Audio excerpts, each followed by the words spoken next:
Hi, welcome to Micro 171. Berlin, Europe's most populous and economically powerful country, can easily afford to spend more on its military defense, as NATO requires and President Trump demands.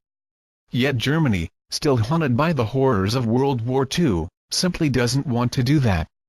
Even in today's dangerous world, Germany is a largely pacifist nation, security analysts say.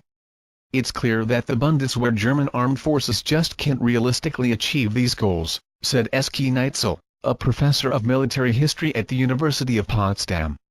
The institution has really fallen behind. We're very far away from being fit for combat on a small scale, let alone on a large one. The world's fourth largest economy spent $37 billion, 1.2% of its economic output, on defense last year, according to government figures.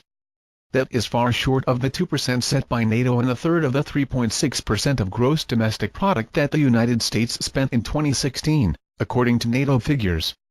That shortfall by Germany and other NATO countries is why Trump renewed his call in a speech to Congress on February 28 for NATO members to pay their fair share of defense costs. Our partners must meet their financial obligations, Trump said. Now, based on our very strong and frank discussions, they are beginning to do just that. In fact, I can tell you that the money is pouring in. That's not quite the case in the German capital. The federal government plans to increase its military spending by $2.1 billion this year. It would bring total spending to $39 billion, a 5.4% annual boost. The increase pales in comparison with the 10%, or $54 billion, hike in U.S. defense spending Trump proposes for 2018. Chancellor Angela Merkel, who will meet with Trump at the White House on Tuesday, recently announced plans to add 20,000 soldiers to the Bundeswehr to bring the force to nearly 200,000 but not before 2024, and the increase merely offsets recent cuts in troop strength. Security and safety are important, Merkel said last week. Responsibilities need to be fulfilled. The world expects it of us, and I think they are right to expect Germany to deliver on its pledges.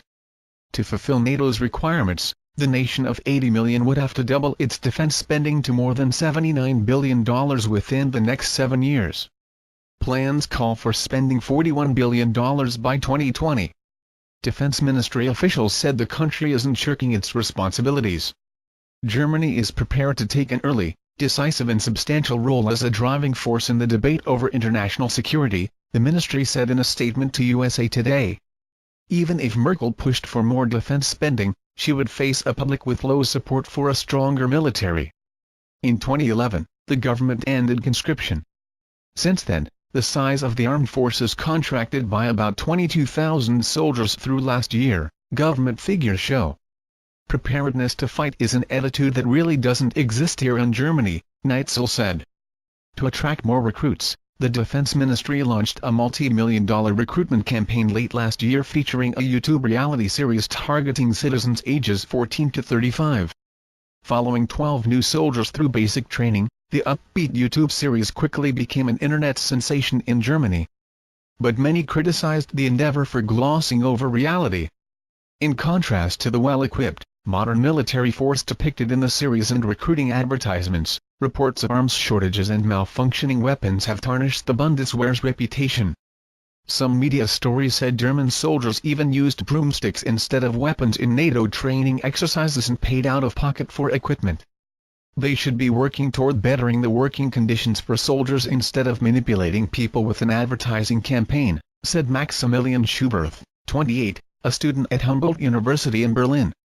It's not believable at all that this is actually how the Bundeswehr is. Should Merkel's conservative Christian Democrats win national elections in September, Germany might increase military spending even more to placate Trump and avoid a breach with its U.S. ally. People see there's pressure from Trump, there's pressure to better the current situation of the armed forces, and there's pressure regarding the overall security situation surrounding Germany and Europe, said Christian Amling, a security and defense analyst with the German Council on Foreign Relations. That doesn't mean the Bundeswehr will meet Trump's expectations, Neitzel said. There's certainly pressure from the USA, but I don't think it will fundamentally change cultural perceptions of the military in Germany, he said.